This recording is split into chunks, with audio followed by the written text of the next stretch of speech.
Hello students, welcome to costing methods classes. We are dealing with problems on process costing chapter. Let us see one more problem in this video. Look at the question on the screen.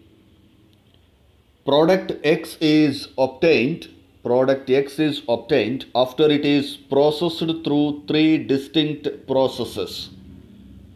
So product X is manufactured after passing through three different separate independent processes. The following information is available for the month of March 2013. So they have provided us the information relating to the expenditures incurred in manufacturing that product of the various different three processes as they mentioned in the first sentence itself. This expenditure data is given for us for the month of March 2013. Now when you look at the table given on the screen, you have three different columns for three different processes, that is process A, process B and process C, and also they have given the total expenditure. We are not very much concerned about the total expenditure because the total of expenditures of the processes A, B and C will be the total. The process expenditures of three different processes, if you add those total, that will be the total expenditure, and total will become important when the distribution of the expenditures to the independent processes is not given. Like in the case of production overheads, if you see, they have given the total expenditure of production overheads as 14,660, but they have not mentioned the distribution. That means the amount of expenditure of process A, B and C separately is not given, but they have just given the total expenditure. There will be a criteria or a basis for division or distribution of these expenditures to the independent processes. When you look at the sentence given after the first table, that is 1000 units at 2 rupees per unit were introduced into process A. Process A is the first process. So the basic raw material which goes into the manufacturing of this finished product will be introduced into the first process, that is process A. So how many units has been introduced? 1000 units of basic raw material at rupees 2 per unit. The cost of each unit of raw material is 2 rupees. So at the rate of 2 rupees, 1000 units has been introduced into first process, that is process A. In the next sentence, they are telling the basis for distribution of production overheads. That is production overheads to be distributed as 100% on direct labor. Where is direct labor? It is 14,660. That is distributed to processes A, B and C. Like for process A it is 4,500 and for process B it is 7,360 and for process C it is 2,800. So these three amounts total should be 14,660. And luckily if you look at the production overheads also, the amount is exactly same, that is 14,660. That means blindly you can just take down the distribution of direct labor as production overheads also. So the amount of direct labor as well as production overheads would be same. Because both the total amounts are same, the distributions should also be same. That's what the criteria they are giving here. Production overheads to be distributed as 100% on direct labor. So the amount of direct labor will be equal to the amount of production overheads. Same amount you can take. Now, the actual output and normal loss of the respective processes are, they are giving one more table here in which they are giving us the actual output, actual number of units manufactured and the percentage of normal loss in each processes. If you look at the table, process A, B and C, output in units is 900 units, 680 units and 540 units. And as per the normal loss is concerned, Process A it is 10% on input, and in process B it should be 20%, and in process C it should be 25%. Always the normal loss percentages should be calculated on the number of units input into that particular process. And the last column tells us about the value of a scrap per unit. The normal loss units should be sold, should be realized by selling in the market. So that can be sold at the rate of scrap value. For process A, the normal loss scrap value should be 1 rupee per unit, and it is 2 rupees for process B and 2.50 for process C. That's the value of scrap. And there is no opening or closing stock or work in progress in any process. There is literally no working processes and opening and closing stocks in any processes. You are required to prepare process accounts. So it's a very simple and direct question where you are going to prepare process A, process B and process C accounts. Let's proceed to the solution part. Begin with the process A account. Process A account. First thing, you should be debiting the number of units of basic raw materials introduced to the first process. They have told that 1000 units at the rate of 2 rupees has been introduced to the first process. Therefore, the amount column should be 1000 units into 2 rupees. That comes to 2000 rupees. Apart from the raw materials, there is subsidiary materials or other materials consumed for the production of this finished product. For process A, that is material consumed 5200, direct labor 4500 and production overheads is also 4500.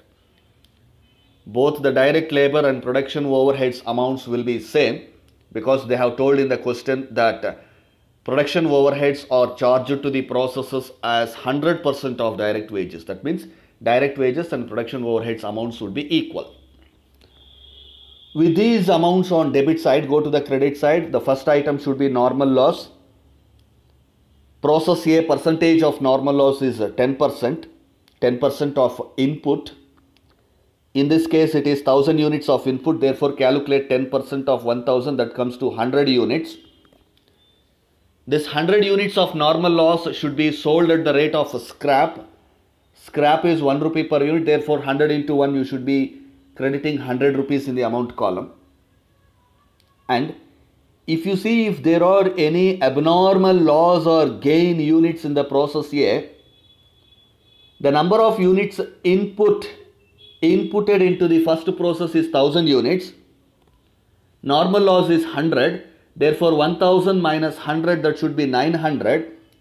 If you look at the question, they are telling output for process A is 900 units. Expected units is also 900 and the actual output is also 900. So there is no chance of either abnormal loss or abnormal gain. There is no abnormal loss or there is no abnormal gain because the expected number of units of output is equal to the actual number of units produced. Hence, there is no abnormal loss or abnormal gain in this case. So when you don't have any abnormal items, just close the process account and transfer the output to the next process. If you total it on the debit side of the process A account, units column 1000 units, and if you total the amount column, that is 16,200. Write the same totals on credit side columns also, 1000 units and 16,200 rupees.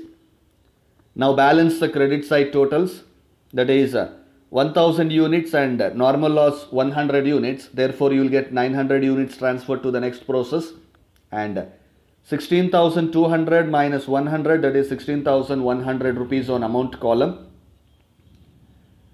This is transferred to process B.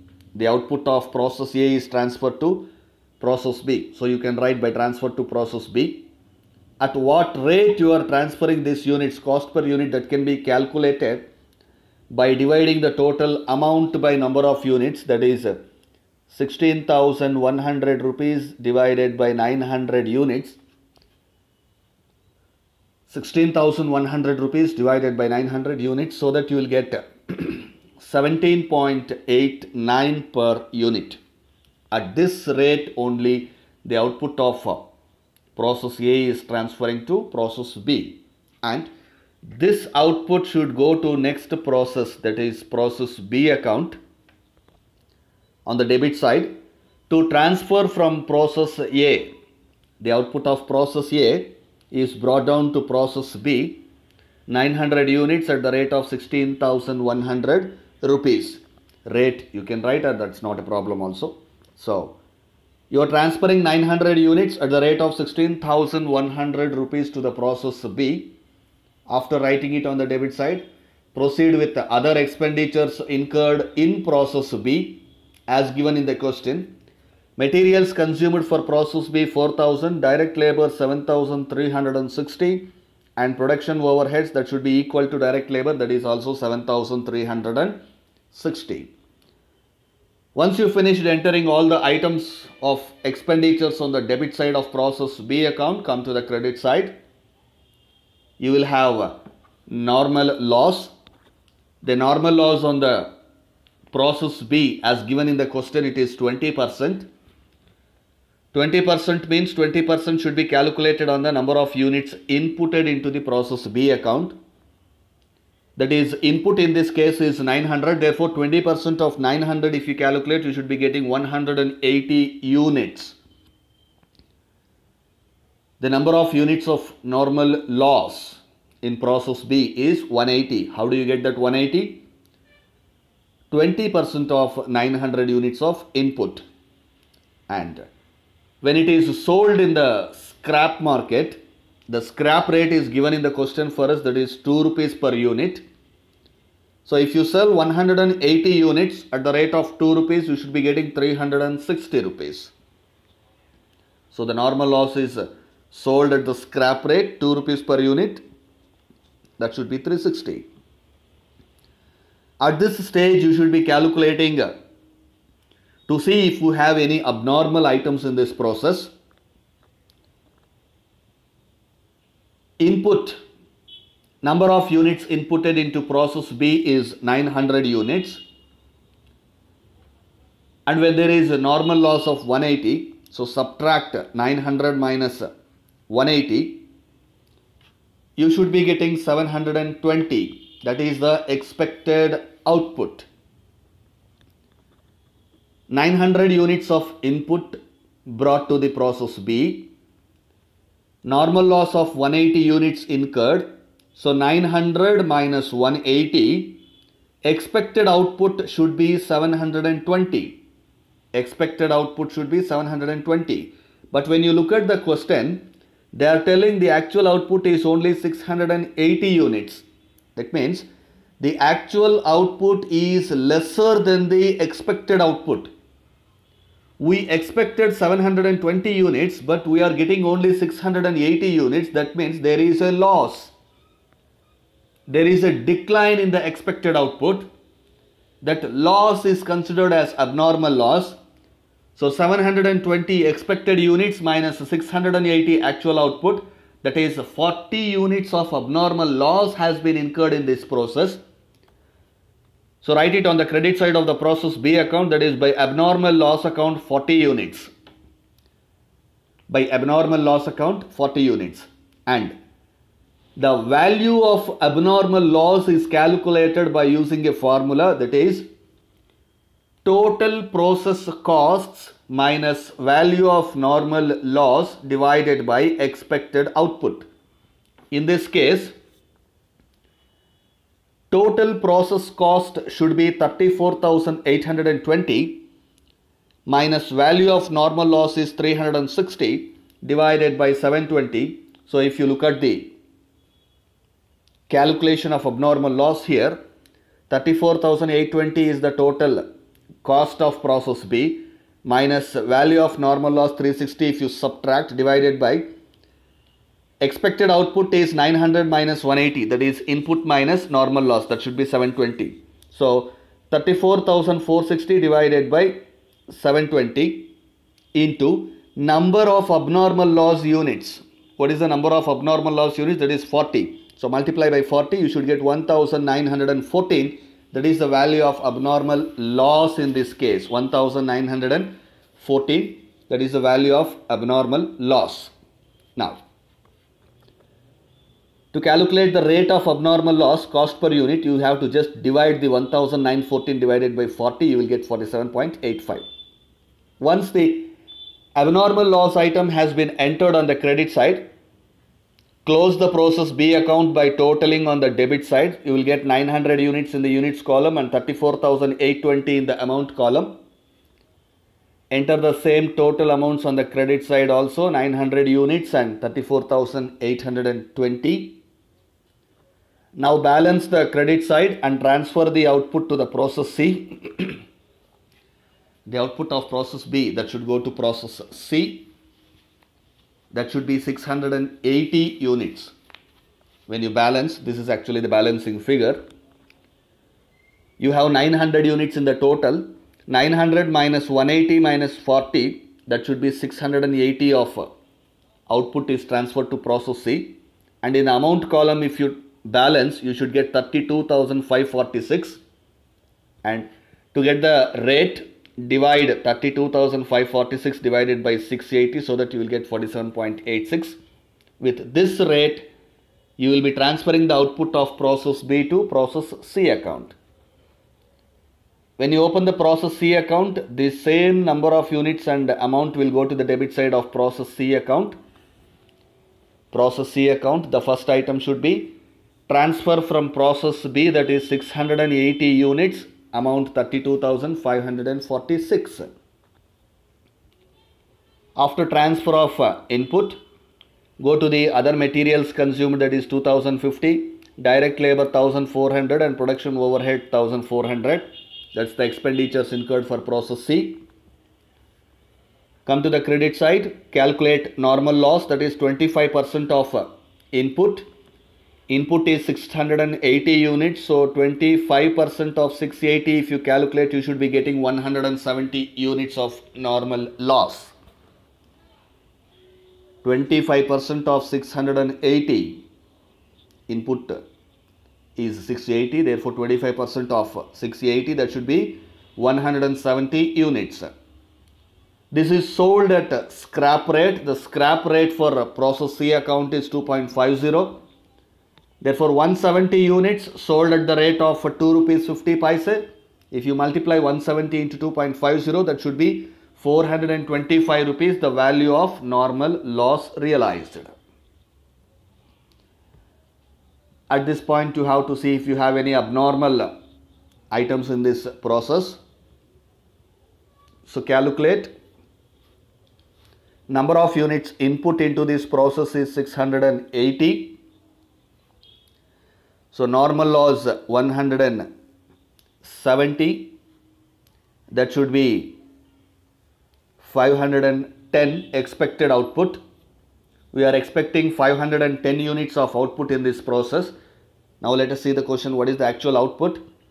540 units is the output in process C. We are expecting only 510, but you are getting 540. That means you are getting 30 units extra. That 30 units extra is called abnormal gain. Try to understand very carefully. 680 units is the input in this process, minus 170 units are normally lost. 170 units are lost. So how much you should be expecting? 510 units you are expecting. But you are getting an output of 540 units in this process. That means you are getting 30 units extra. That extra units is called abnormal gain. Abnormal gain. So record it on the debit side of process C account, that is abnormal gain 30 units. And you should calculate the value of abnormal gain. Use the same formula which you use for abnormal loss calculation. That is total process cost. Total process cost means, come to the debit side, 32,546 plus 2,050 plus 1,400 plus 1,400. So these first four items, if you add, you should be getting 37,396 minus value of normal loss, that is 425 from the credit side, divided by expected output, that is 680 minus 170, that should be 510. Therefore 36,971 divided by 510 into value of abnormal gain units, that is 30. So if you multiply by 30, you should get 2,175. That is the value of abnormal gain, 2,175. Enter it on the debit side of the process C account. After entering abnormal gain value, just close the process account, total it on the debit side. Units column, you have 710 units, and amount column is 39,571. Enter the same amount on credit side also and balance it. Units column you should get 540 and amount column you should get 39,146 when you balance. And cost per unit calculation, when you divide the amount, that is 39,146 divided by 540 units of output, you should get 72.49. that is the rate, cost per unit. And the output of finished process C, this is the last process, you don't have any process after C, therefore this should be the end of the manufacturing process. The goods will be transferred to finished goods account from here. The output of process C is transferred to finished stock account. So that's the end of solution for this problem. They have not asked you to prepare any loss accounts, therefore we are ending here. I hope you understood. If you have any doubts or clarifications in this problem, please try to reach me.